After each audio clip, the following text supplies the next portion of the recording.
Price Lord. இன்றைய தியானத்திற்கு நீதிமொழிகள் 3ஆம் அதிகாரம் 12ஆம் வசனம். தகப்பன் தான் நேசிக்கிற புத்திரனை சிட்சிக்கிறது போல கர்த்தரும் எவனிடத்தில் அன்பு கூறுகிறாரோ அவனை சிட்சிக்கிறார்.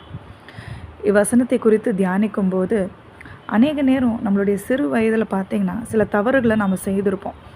அந்த வேளைகளில் நம்மளுடைய தகப்பனோ தாயோ ஆசிரியரோ அந்த தப்பிதங்களை அடித்தோ கண்டித்தோ நம்ம இடத்துல சீர்படுத்தின நிமித்தம்தான் இந்நாள் வரைக்கும் நம்ம பார்த்திங்கன்னா அந்த தவறுகளை மறுபடியும் செய்யாமல் இருக்கிறோம். ஏன்னா அன்னைக்கு பெற்ற அந்த சிக்ஷை என்னென்னா இந்நாள் வரைக்கும் நமக்குள்ளே ஒரு கட்டுப்பாட்டை கொண்டு வருகிறதா இருக்கிறது.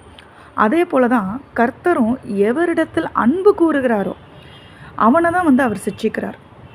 ஆகையால் இன்றைய தினத்தில் ஏதாவது ஒரு கடினமான ஒரு பாதை இல்லை புரியாத பாதை, எனக்கு இது ஒரு அழுத்தமாக இருக்கிறது என்று எண்ணிக்கொண்டு இருந்தீங்கன்னா கொஞ்சம் நிதானித்து இந்த வேதத்தை நீங்கள் தியானிக்க வேணும்.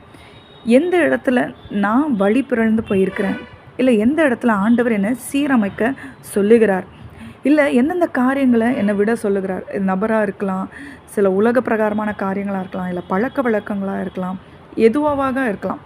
ஆண்டவர் நமக்கு உணர்த்துகிறவராக இருக்கிறார்.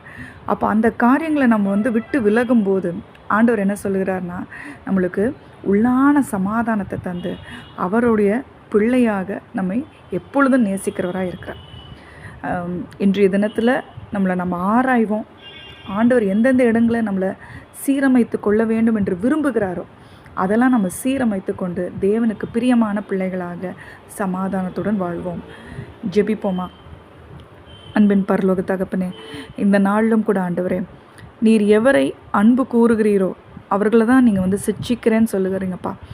ஆண்டவரே, உமது சிட்சை எவ்வாறாக இருக்கிறது என்பதை நாங்கள் புரிந்து கொண்டு அதிலிருந்து எதை நாங்கள் விளக்க வேண்டும், எது உமக்கு பிரியமில்லாத காரியம் என்பதை உணர்ந்து கொண்டு ஆண்டவரே எங்களை ஆண்டவரே நாங்கள் கட்டுப்படுத்தி கொள்ள, சீரமைத்து கொள்ள, ஸ்திரப்படுத்தி கொள்ள உதவியருளும்.